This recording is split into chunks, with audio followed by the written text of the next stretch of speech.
Hello everybody, welcome to the Daily Nostalgia Show for August. Today I got another fantastic episode for you, and there's not much for retro latest news, so I'm just going to show off.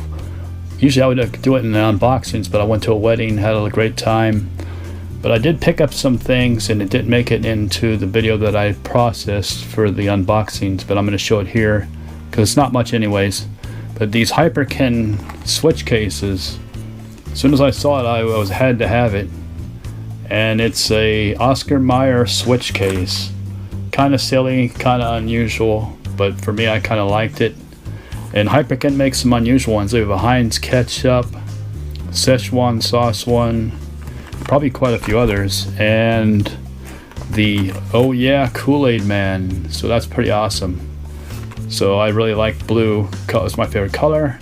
And we got the Kool-Aid Man jumping through, and on the back you can see he busted through the wall, busted through the case of the wall, so it's pretty awesome. I haven't opened them up, so let's see what they look like on the inside. If there's anything special going on. Now just normal switch case. So it's got like a spot for, see, 8 games. So if you want to carry it with you, a little zipper there, so you can store some stuff. I don't think there's a second side of it, so it's just 8 games. Yes. But still pretty awesome, and it's got a little adapter, so if you have a Switch Lite you can put it in there also, so keep it nice and snug. So I got those two, got some games, but I'll show those off in next month because there wasn't too many things to show off there. But pretty awesome. And for last thing, for retro latest news, I'll be making a new category soon for this, but I kind of want to give a recommendation for the movie, DVD / TV show to watch of the month. So this month, and the show is Alf. Here is the collection. I just picked this up recently too, really recently, like less than 3 weeks ago I think.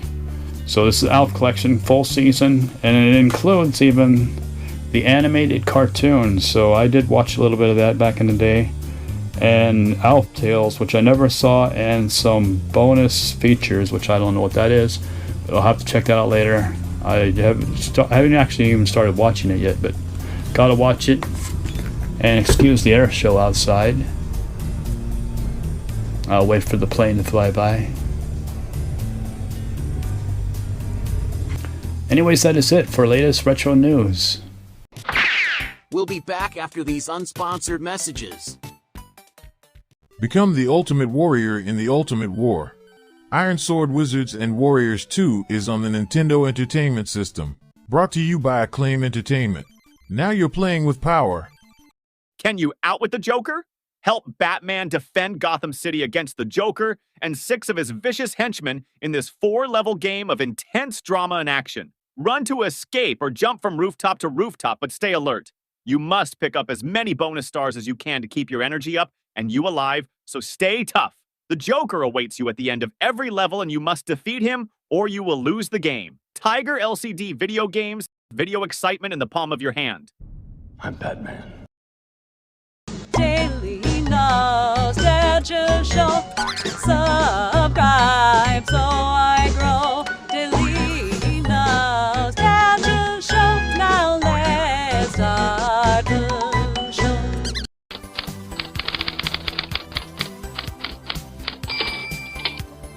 Welcome to A Lot to Unbox. For a lot to unbox, got a lot of cool stuff to show off, so without further ado, let's sit back and check it out.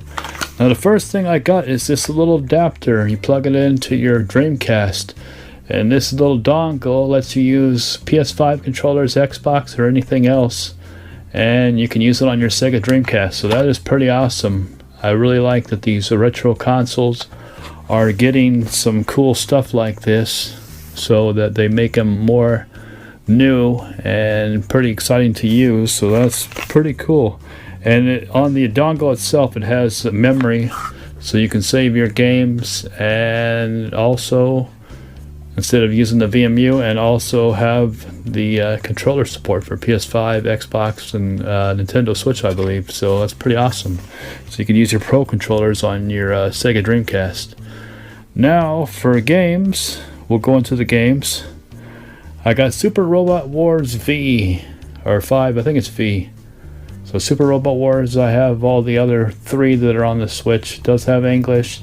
Really love this. If you haven't played Super Robot Wars, check out my last episode, because Super Robot Wars X was Game of the Month for this month of July. And this is fantastic, this series. It is like Fire Emblem, so strategic based, with a bunch of anime mechs, everything from Robotech to different other animes. And it's just really awesome. It's kind of like the Smash Brothers turn-based thing of all the great anime mechs in one series. Pretty awesome. And Oregon Trail, I already have this. I have the digital version, but this is the physical, and it's the deluxe edition. I believe the deluxe means it just came with stickers. So not much deluxe to it, but still pretty interesting. I love Oregon Trail ever since back in the day. And I didn't get a chance to play this really yet, so I can't tell you my rating or review of it, but pretty awesome to have. Samurai Showdown. This is basically a reimagining of the original game. So I'm definitely looking forward to jumping into this. This came out a while ago, maybe a couple of years ago or so, but definitely looking forward to playing it. I love the Samurai Showdown series, so I want to see how this is. And speaking of fighting games, Ultimate Alliance 3. So pretty awesome little Marvel fighting game here. All your favorite characters, and I haven't played the Alliance 3 yet, so I'm looking forward to checking this out. So that'll be awesome. And last but not least for games, and they're all Switch this month, that is the Wargroove 1 and 2. It does have English. This is the Asian release, but does have English. And if you haven't played Wargroove before, it's an awesome turn-based strategy game. Kind of reminds me of Advanced Wars, just with more Dungeons & Dragons feel to it, I guess you'd say. So pretty awesome. And this is, I had the first one but didn't have the second one. Only the first one digital, but it is nice to have both of them physically. So that is pretty awesome because they are such good games. Definitely worth owning. And for figures, first is the Masters of the Universe, the cartoon version of Men-at-Arms. So this is the Filmation version. So let's take a closer look at this. Now let's check out Duncan, Master-at-Arms, in his cartoon looking Filmation colors. So this is pretty awesome. This definitely reminds me of the cartoon version of him. So let's open it up.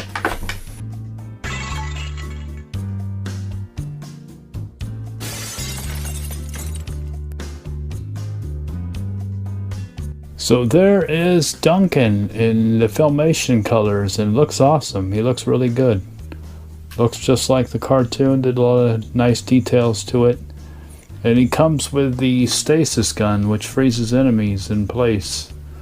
So pretty awesome. Looks like it's mounted in 2 hands, so you'd have to hold that instead of his club here, which is pretty awesome. And the comic book. Let's take a quick look at it. And the articulation guide, telling you all the points of articulation there. So pretty cool. Definitely I read all these little comics. Much better than they were back in the original days, in the 80s.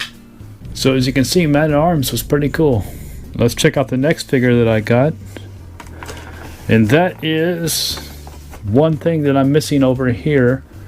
Is, as you can see, I have all these turtles, but I'm missing one figure out of the line, and these are all the classic ones, but this is a re-release here, but still fits in with those characters. And one major missing character, and that is Baxter Stockman from the original Teenage Mutant Ninja Turtles, so when he was turned into a fly. So I'm glad to have Baxter Stockman finally in my collection. Never had him in the back in the day or until now, so it's pretty awesome to have him. He's got a giant fly swatter, so pretty awesome. And let's take a closer look at this. Pretty cool figure, actually. Those little fly swatter, and it's got a little turtle in there, a little turtle imprint.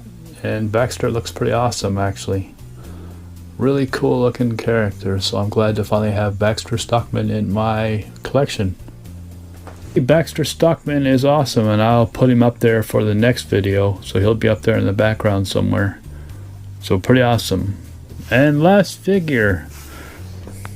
And this one's pretty awesome actually. And that is the Turtles of Grayskull, kind of the mashup of Teenage Mutant Ninja Turtles and Masters of the Universe. But that is Splinter Skull. Not crazy about the name, but the figure looks really awesome actually. I like Splinter. This Splinter looks pretty tough. This is a Splinter you don't want to mess with. So can't wait to open this up, so let's check it out. As you see, Splinter Skull looks pretty cool. He looks actually pretty awesome. Really do like his sword and shield here. It's kind of a sword, shield, spear combo, and a turtle shell as a shield. It's got a non-cloth cape, but still looks really cool. And I gotta say, I like everything about the figure except for the name, of being Splinter Skull. And you also get this extra piece to build the extra figure that they come with if you buy them all, which is Roboto or something like that. And it comes with this card, which is just a kind of a card that tells about the character, how powerful he is and such, his stats. Not very.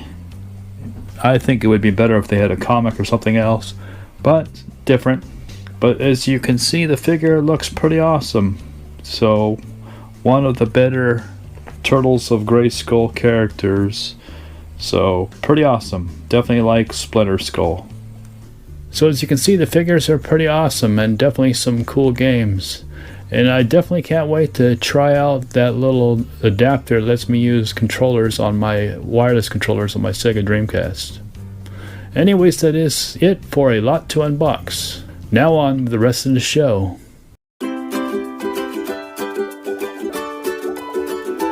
Right back.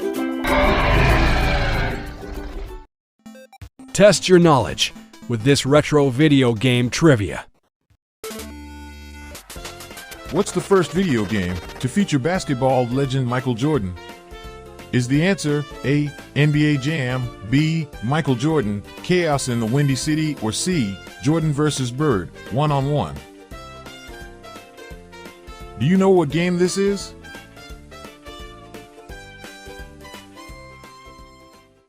The answer is C, Jordan vs. Bird.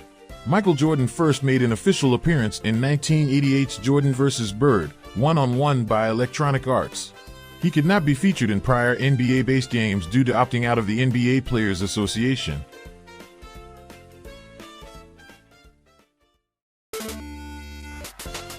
What is the name of the star system in which the Star Fox universe takes place?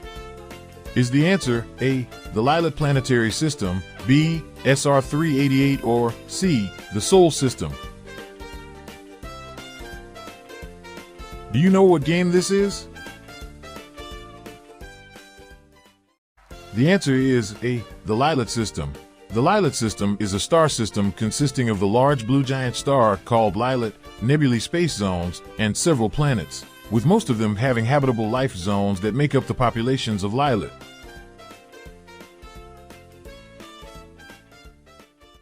Name the game. Do you know what game this is?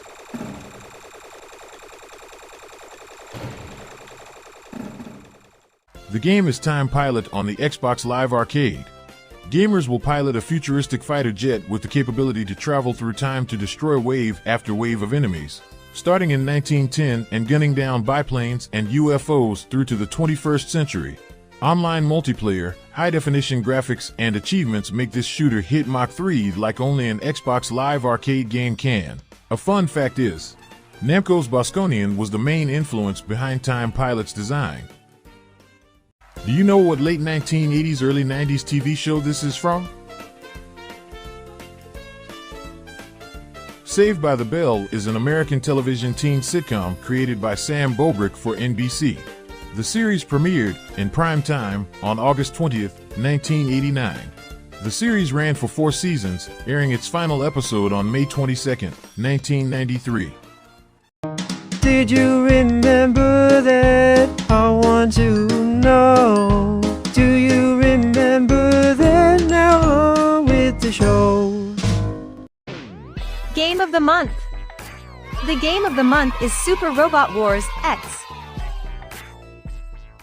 Story. The story of the game is set in another world. You start off by choosing either a male or female protagonist character, and they take the role of a mage in the world of Alwarth. Your character is there to protect the savior of the world. The savior, Wataru Ikusabi, is transported to this new world through a portal. He is a 4th grader who rides in a dragon-powered mech. There are tons of plot twists here and there in the story as pilots and their mechs are transported to this world through other portals. Not only are the good guys transported through these portals, but also the bad guys. So everybody's trying to figure out when they show up whose side they are on. I find this story very interesting and fascinating, as there are many plot twists here and there. Gameplay. The gameplay is a turn-based strategy RPG with tons of anime style in it. It plays very similar to a Fire Emblem style game. You move all your units first, do all your business, and then the turn ends, and then the enemies make their moves. There is a lot of strategy with this game because if you have the units close by, then you can have other units counterattack or deflect moves from the enemy and save you from an attack.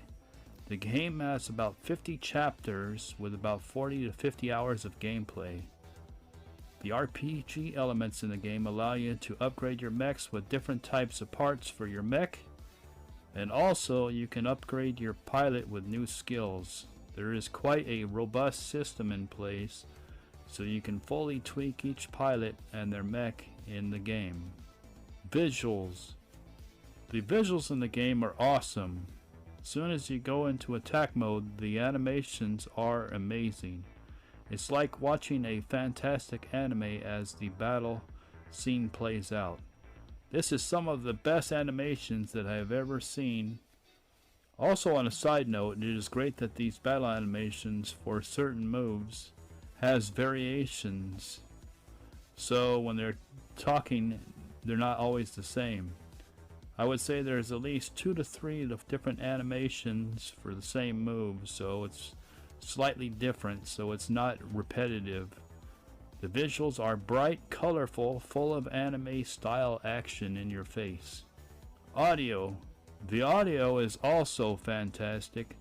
The music is taken straight from each of the anime series. Each character has their own theme songs from their respective animes. When you go into battle, it really gets you pumped up as their theme songs play. Everything from 80s saxophone jazzy type music to the more modern stuff with guitar riffs and pop music. The music in the game really fits well. The only voice acting pops up during the attack animations, and the other times it's in the game. It's just dialogue, so you have to read it. Conclusion. I have to say I really love the Super Robot Wars X. I have heard about this series for a long time, and this is my first time experiencing it.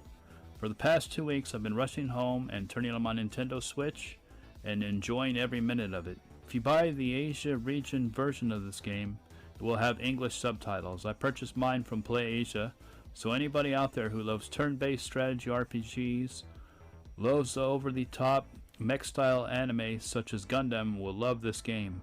It's so good that I'm gonna hunt down some of these animes that I'm not familiar with and start watching them. This game has made me a fan of the series. I give this game 5 stars out of 5. It's definitely excellent. Excellent! Anyways, that is it for the Daily Nostalgia Show. I hope you enjoyed it. We actually have the Halloween special around the corner too, so I'm gonna have to start filming for that and getting a bunch of those spooky or Halloween based games for the season. So that's gonna be pretty awesome. So anyways, that is it for this episode. I hope you liked it. Don't forget to comment, like, subscribe, and as always, have a good one. Take care, everybody. Until next time, have a good one.